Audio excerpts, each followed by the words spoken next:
5 साल बीत गए, लेकिन दिल्ली के घाव आज भी हरे हैं। फरवरी 2020 में भारत की राजधानी, जो कभी सपनों की नगरी और हिंदुस्तान की शान थी, उसे खून में नहलाकर आग में झुलसा दिया गया। ये मात्र दंगा नहीं था, ये हिंदू समाज पर एक सुनियोजित हमला था। एक ऐसी साजिश थी जिसके तार वैश्विक इस्लामिक कट्टरपंथ से जुड़े हैं। आज जब हम उन जलती सड़कों और टूटे घरों को याद करते हैं तो एक सवाल गूंजता है, क्या हिंदुओं को कभी न्याय मिलेगा?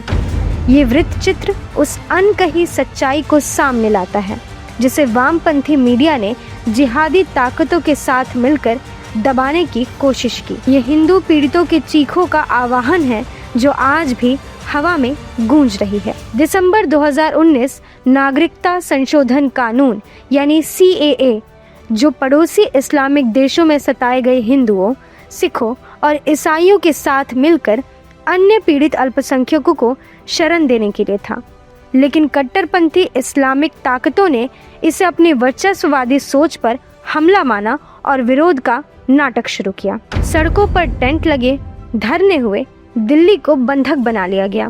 23 फरवरी 2020 दिल्ली की सड़कों पर हिंसा की पहली चिंगारी भड़की। CAA के खिलाफ शांतिपूर्ण दिखने वाले प्रदर्शन अचानक जिहादी उन्माद में बदल गए। 24 से 26 फरवरी 2020 में 3 दिनों तक दिल्ली जलती रही। घरों के चिराग बुझा दिए गए, सैकड़ों घायल हुए। ये कोई संयोग नहीं था, ये एक सुनियोजित हिंदू नरसंहार था। दूध लेने गया था तो वहाँ भीड़ हो रही थी बहुत। वो शिव विहार मंदिर है, मंदिर के सहारे वो भी और भीड़ खड़ी थी, वो भी उसके साथ में खड़ा हो गया। तो ऊपर से सामने से गोली आई, उसके माथे में लगी। ये लोग हिंदू तबके की तरफ से, उधर मुसलमान थे, वो मुसलमानों ने गोली मारी। ये नरसंहार उस समय हुआ जब अमेरिकी राष्ट्रपति डोनाल्ड ट्रंप भारत के दौरे पर थे। ये भारत की छवि को दुनिया के सामने कलंकित करने की साजिश थी, जिसके पीछे इस्लामिक कट्टरपंथियों और उनके अर्बन नक्सल सहयोगियों का हाथ था। उत्तर पूर्वी दिल्ली में आम आदमी पार्टी के पूर्व पार्षद ताहिर हुसैन ने अपने घर को जिहादियों का अड्डा बना लिया था। यहीं से 26 साल के IB कर्मचारी अंकित शर्मा को बेरहमी से मारा गया। चाकू से बुरी तरह गोदने के बाद उनकी लाश नाले में फेंक दी गई। उनकी मां आज भी अपने बेटी की याद में आंसू बहाती हैं। उत्तराखंड का रहने वाला 22 साल का दिलबर नेगी दिल्ली में 2 वक्त की रोटी कमाने आया था।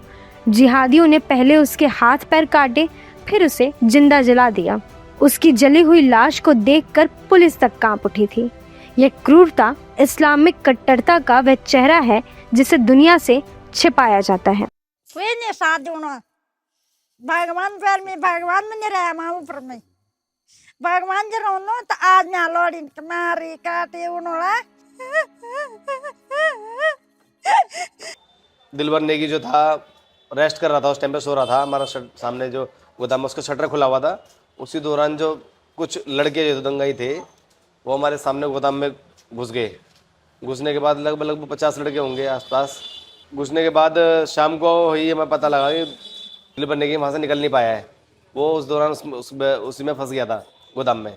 जब दिलबर नेगी की छानबीन शुरू करी तो हमें दिलबर नेगी की बॉडी मिली, जो कि जिसके घुटनों से नीचे के पैर नहीं थे और आधे आधे हाथ नहीं थे। दिल्ली पुलिस के हेड कांस्टेबल रतन लाल मीणा को भी दंगाइयों ने मार डाला था। मुसलमानों की एक भारी भीड़ ने DCP अमित शर्मा पर भी जानलेवा हमला किया था। दिल्ली हाई कोर्ट ने कांस्टेबल रतन लाल मीणा की हत्या के आरोपी मोहम्मद इब्राहिम की जमानत को खारिज करते हुए कहा कि दिल्ली की कानून व्यवस्था को बिगाड़ने के लिए ये पूर्व नियोजित साजिश थी। तो 24 को अचानक हल्ला मचा और बहुत सारे कम से कम 1500-2000 लोगों की भीड़ इकट्ठी एकदम से यमुना विहार के ऊपर अटैक कर दिया। और जिस हिसाब से उन्होंने अटैक किया था तो वो देख के यही लग रहा था कि उनकी तैयारी बहुत अच्छे से थी। मतलब ये प्री प्लानिंग चीज़ें थी जो कि हमारे ऊपर अटैक किया गया यमुना विहार के ऊपर। हाँ जी, तो भीड़ ने अटैक किया तो उनका तो टारगेट ये था कि लोगों को मारने से साथ साथ उनकी प्रॉपर्टी को भी नुकसान देना है बहुत ज़्यादा। उनका उद्देश्य भजनपुर के पेट्रोल पंप को उड़ाकर पूरे इलाके को राख में बदलना था। मतलब 11:30 बजे के बाद वहाँ पे नारे लग रहे थे। हमें ये लग रहा था कि कुछ एक्सीडेंट ना हो जाए, इसलिए हमने अपना पूरा बैरियर लगा के अपना पंप बंद कर दिया था।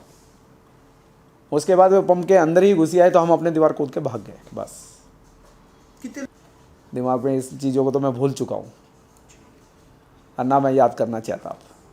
ये केवल हिंसा नहीं, एक सुनियोजित तबाही थी।